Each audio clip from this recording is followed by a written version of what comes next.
ufashe ibihe byo kwikontorora ukabanza ukigizaho ibyaha n'ibicumuro uba wakoze, warangiza ukagirana ubusabane n'Imana. Nyuma yo gufata ibihe byiza byo gusenga wowe n'Imana yawe, ukayibwira ngo karibu mu mutima wanjye, ngwino uture muri jyewe, Imana irururuka. Yamara kururuka ikaza ku buzima bwawe, ikaza igahindura ibyanze guhinduka, ikaza igakuraho izo mbaraga zikurwanya, zikubujije gusinzira amanywa, zikubujije gusinzira ijoro. Urara uhagaze, ijoro ryawe ryabaye amanywa kubera ibitero bigutera mu bicuku by'ijoro. Ndagutangariza ngo fata ibihe byo gusenga. Imana iri hejuru y'izo mbaraga ziri kukurwanya. Iravuga iti ndamubahaye aza kuducungura. Iyo aduhaye umwana wayo w'ikinege yaburita kumuduhana n'ibindi bintu byose. Ndakwifuriza kwakira Mwuka Wera, kuko Mwuka Wera naza ntabwo ari bugusiga uko yagusanze. Haleluya, Yesu ashimwe. Niba ubasha guhereza umwana wawe ibyiza, yagusaba ifi ntumuhereze inzoka, Yesu ashimwe. Yasaba igi ntumuhereze sikoropiyo, Yesu ashimwe. Ukamuhereza ibintu byiza. Ese Data wo mu ijuru twagiriyeho umugisha wo kuba imbere uyu munsi, wo kuba imbere ya masaha. Ni igiki cyamunanira kuduhereza? Ni igiki cyamunanira kuza gukora? Ni igiki cyatuma adakora ku buzima bwawe, kuri ubwo burwayi bukugose bukurembeje? Ni igiki cyatuma adahindura amateka y'ubuzima bwawe?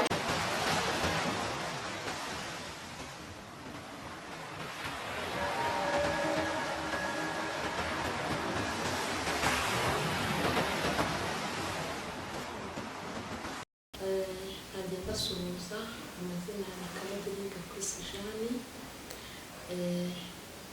ndi umubyeyi ukunda Kristo. Uyu ni umunsi w'umugisha Imana ituremeye kugira ngo tumunezererwemo, tuvuge gukomera kw'Imana. Imana yo mu ijuru ibaha umugisha. Twatangira dusenga Imana.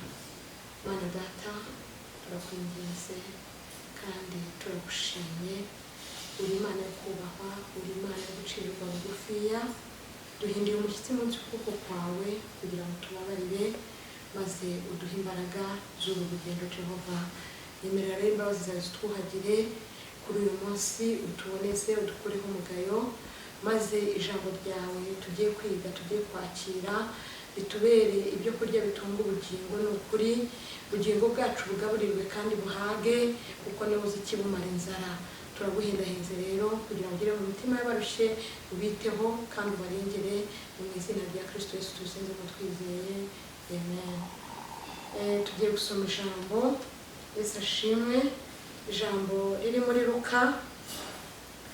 Luka ni igice cya 11 n'umurongo wa 10 kugera ku murongo wa 13. Yesu ashimwe.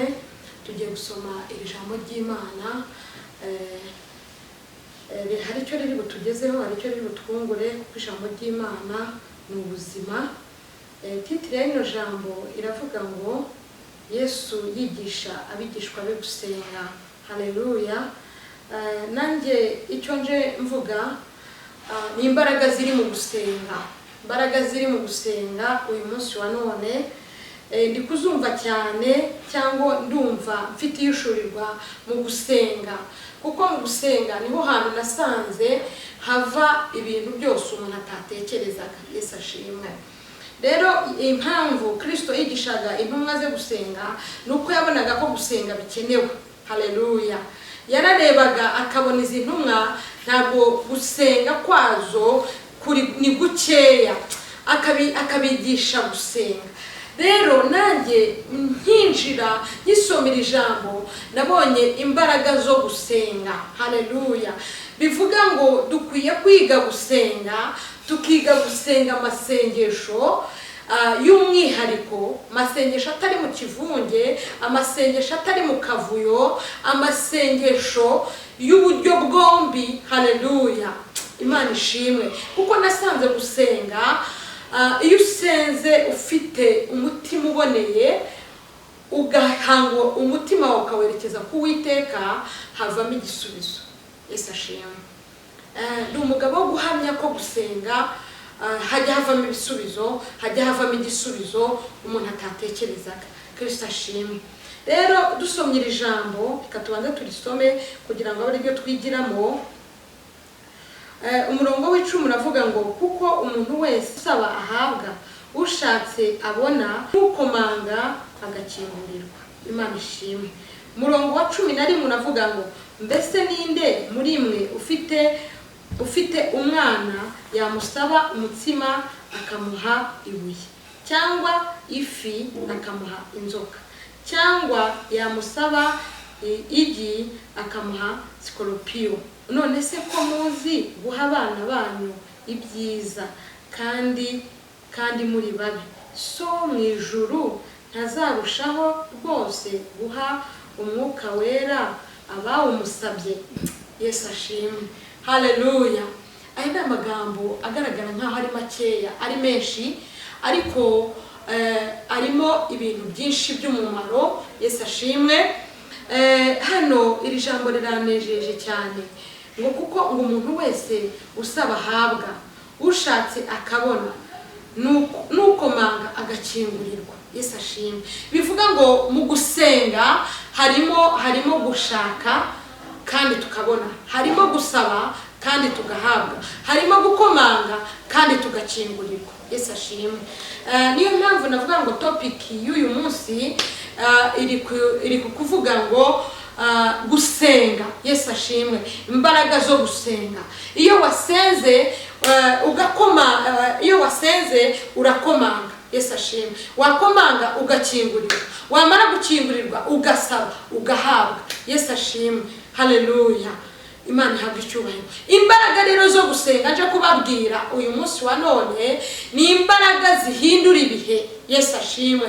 Ni imbaraga zikuraho umuntu karande, ni imbaraga zibasha guhindura amateka y'ubuzima bw'umuntu. Yesu ashimwe. Buri muntu wese umurikiye uyu munsi wa none afite amateka y'ubuzima bwiwe. Haleluya. Ashobora kuba ari mabi cyangwa ashobora kuba ari meza. Amateka ageza mu buryo bugiye butandukanye, ariko nje kukubwira ngo uyu munsi wa none ndagushishikariza gusenga, kuko gusenga harimo guhindurirwa amateka. Haleluya. Bivuga ngo hari ahantu ukomanze igihe kirekire ariko ntiwakinguriwe, ariko nje kukubwira ngo hejuru yo gusenga, hejuru y'imbaraga zo gusenga, hejuru yo gufata ibihe binini byo gusenga, Imana itanze autorite yo kugira ngo hari ahantu wakomanze ukingurirwe. Yesu ashimwe. Imana itanze ububasha kubw'amasengesho wasenze kugira ngo ubusabe bwawe busubizwe. Kristo ashimwe. Haleluya. Bivuga ngo muri uyu munsi wa none nanjye ndibwira ko mu buryo bwo gusenga hari urukuta Imana ifunguye umuntu yabonaga atari bubashe gutaraversamo ngo yinjire, ariko Imana igibasha gucisha inzira aho utatekerezaga. Imana ishimwe. Haleluya. Arakomeza ku murongo waho wa 13 ngo cyangwa ngo se ngo umwana wawe ngo ko abana bacu badusaba ngo bakadusaba ko iyo badusabye tutabaha ibintu bibi. Haleluya. Twebwe nk'ababyeyi tugerageza guhereza abana bacu ibintu byiza. Yesu ashimwe. Ese ngo ngewe data wo mu ijuru ngo ni ngewe wabahereza ibibi? Haleluya. Ni ngewe wananirwa kubahereza umwuka wera? Yesu ashimwe. Mureke twige gusenga kandi dusengesha umwuka iteka. Haleluya. Nicyo cyatumye ashishikariza zino ntumwa ze gusenga. Yagira ngo nizifata ibihe byo gusenga mwuka wera azazururukire. Haleluya. Erega mwuka wera ngewe ndamukunda. Mwuka wera atandukanye n'ibindi bintu byose tujya tubasha kugereranya, kuko ifite mwuka wera ntago ukora icyaha ukubonye. Yesu ashimwe. Mwuka wera arakubuza, mwuka wera arakubwira ati winyuri inzira, mwuka wera arakubwira ati wikore iki kintu. Haleluya. Yesu ashimwe. Iyo ukomeje gusoma kino gitabo usanga ukuntu intumwa zagize ibihe byo gusenga ndetse no guhuza umutima, ngo mwuka wera ngo zimaze guhuza umutima ngo ziri mu cyumba cy'ahantu hejuru, ngo mwuka wera arahaguruka, haleluya, arazimanukira ngo buzure umwuka wera, ngo batangira kuvuga mu ndimi nshya, haleluya. Abantu bamwe batangira kugira ngo basaze. Yesu ashimwe. Mwuka wera yaje akora ibintu bidasanzwe, haleluya. Ndakwifuriza kwakira mwuka wera, kuko mwuka wera naza ntabwo ari bugusiga uko yagusanze, haleluya. Yesu ashimwe. Mwuka wera akora ibintu binyuranye n'ibyo waruzi. Mwuka wera akora ibintu bitandukanye n'ibyo watekerezaga, kuko mwuka wera arihariye. Yesu ashimwe. Imana ibutanga ari irihariye, ifite kumenya gutangaje kuri twebwe.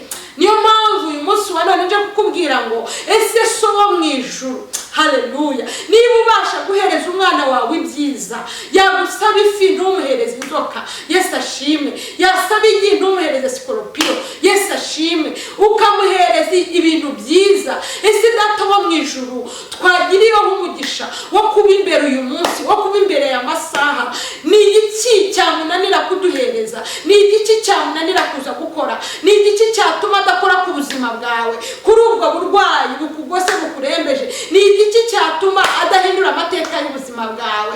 Ndakwinginze kugira ngo uzamure kwizera, ugere hejuru, ugere mu cyumba cyo hejuru, kuko izi ntumwa zitaragera mu cyumba cyo hejuru ntabwo mwuka wera yazimanukiye, haleluya. Ngo ariko bamaze kugera mu cyumba cy'ahantu hejuru, haleluya, ngo bahuze umutima, ngo bahuje umutima mwuka wera arururuka, haleluya.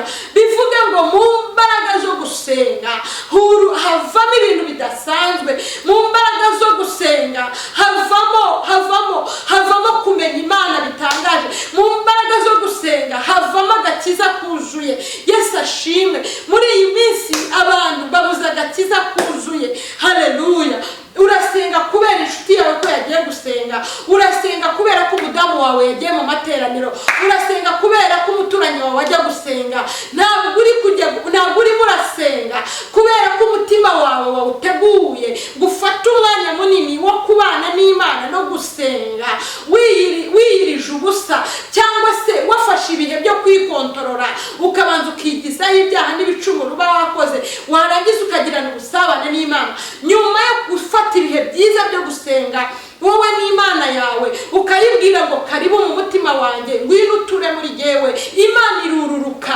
Yamara kururuka ikaza ku buzima bwawe, ikaza igahindura ibyanze guhinduka, ikaza igakuraho izo mbaraga zikurwanya, zikubujije gusinzira amanywa, zikubujije gusinzira ijoro. Urara uhagaze, ijoro ryawe ryabaye amanywa kubera ibitero bigutera mu bicuku by'ijoro. Ndagutangariza ngo fata ibihe byo gusenga. Imana iri hejuru y'izo mbaraga ziri kukurwanya mu izina rya Yesu.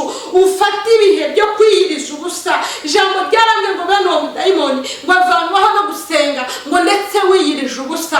Yesu ashimwe. Reka dufate ibihe byo gusenga, mwige gusenga Imana, mwige gufata kubaka icyumba cyo hejuru mu nzu yawe ubamo. Wicara uvuga uti ni icyumba cyo hejuru, nje gusabana nawe, nje kuzurizwamo mwuka wera, kugira ngo usenge mwuka wera yururuke. Kuko mwuka wera nahagera ntabwo ari bugusiga uko waje. Mwuka wera nahagera araguhishurirwa, arakwereka imbaraga ziri kukurwanya ziri mu nzu yawe, arakwereka imbaraga ziri kukurwanya ziri guturuka ahantu hirya hagiye hatandukanye, kuko wafashe ibihe byo gusenga Imana. Ntabwo Imana igihisha umuntu wayisenze, ahubwo itanga ihishurirwa, ukagenda uhishurirwa kimwe ku kindi, ukamenya ibyo uri gusengera ibyo ari byo. Ndagutangarije wowe urwaje umwana, ko imbaraga y'Imana ije ku buzima bw'uwo mwana kugira ngo akire. Nufata ibihe byiza byo gusenga ukabana n'Imana, va hirya, va ahantu, va mu bantu, ujya ahantu hitaruye, usenga Imana, uyibwire agahinda kawe kakurembeje. Wowe ufite agahinda kakuzengurutse, uba wumva kubaho birutwa no gupfa, ndakubwiye ngo nusenge, kuko mwuka wera arashaka kuza muri wowe, kandi naza ntabwo ako gahinda ari bugasige muri wowe. Nakubwiye ngo mwuka wera yaje ntabwo ibintu uko yabisanze siko bisiga, arabihindura. Imana ibishimire, Imana ize ku buzima bwanyu. Wowe bizinesi yahombye, ndi kubona bizinesi zahombye, ndi kubona ibintu byagucanze, ubuze hepfo no haruguru,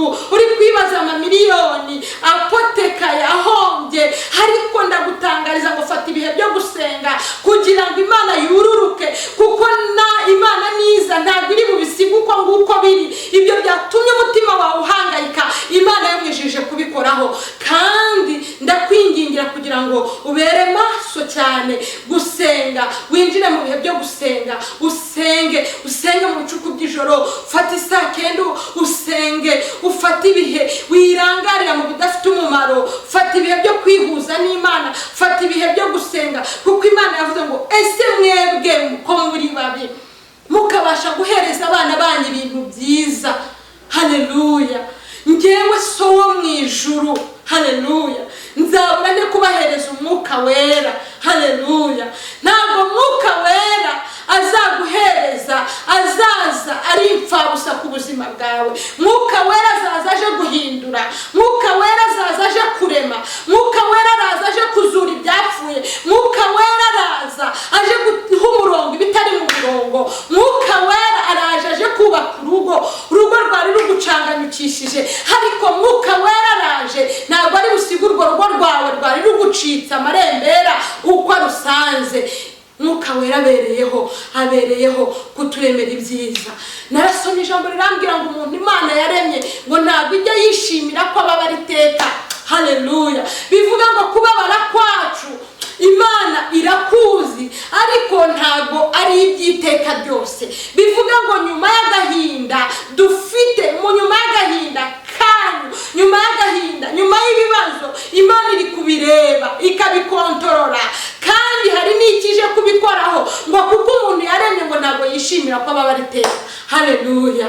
Yesu ashimwe. Niba Kristo rero atishimiye ibyo byose bitugoye, atishimiye ako gahinda, atishimiye ibyo bibazo, haleluya, atari iby'iteka byose, ndakwingize ngo zamura kwizera, ugushyire hejuru cyane, kuko Imana yururukiye kuri uko kwizera kwawe. Hari ibintu ije gukora, ibyo byari bikugoye, ibyo byari bikuruhije, ndagutangariza ko Imana ibyigije kure ubuzima bwawe, kandi ubonye Imana. Haleluya. Yari kuzenguruke, senga uzenguruke 7, senga uzenguruke 7, kuko yari kwirahirima, yari kwikuri imbere, Uwiteka Imana aje kuyihirika.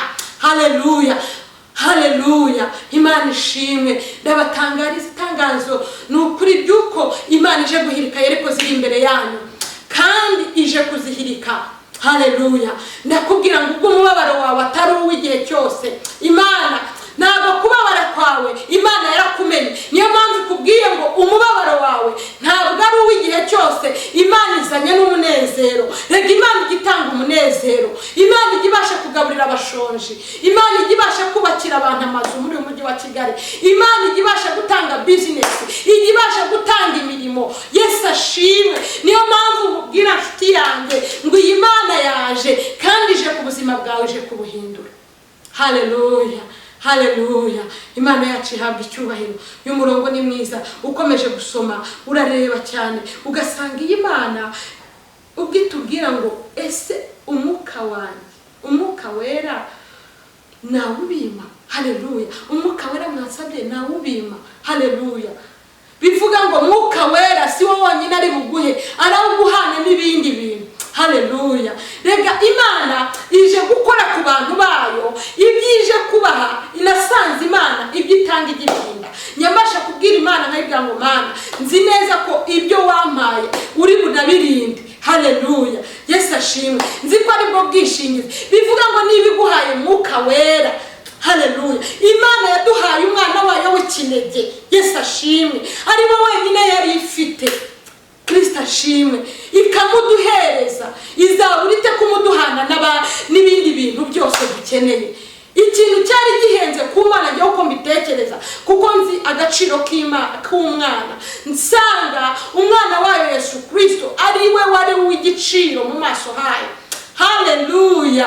Ariko iravuga iti ndamubahaye aza kuducungura. Iyaduhaye umwana wayo w'ikinege, yaburita kumuduhana n'ibindi bintu byose. Yesu ashimwe. Ibyo byose biguhangayikishije urebesha amaso, kuba Imana yaratanze mwuka wera igatanga umwana wayo, ibindi byose vuga ngo ibindi byose nabyo yarabimpaye. Nta kintu na kimwe Imana ifite cyo kukwima. Haleluya. Kuko icyo yagombaga kukwima ni umwana wayo, kuko uri umubyeyi gutanga umwana biragoye. Genda umubyeyi, ariko kuba wambwiye ngo nimuhereze umwana wanjye mutange ntanafite umwe. Yesu ashimwe. Ariko kumukura mu bandi numva ntabishobora. Ariko Kristo we, haleluya, ariko Imana irareba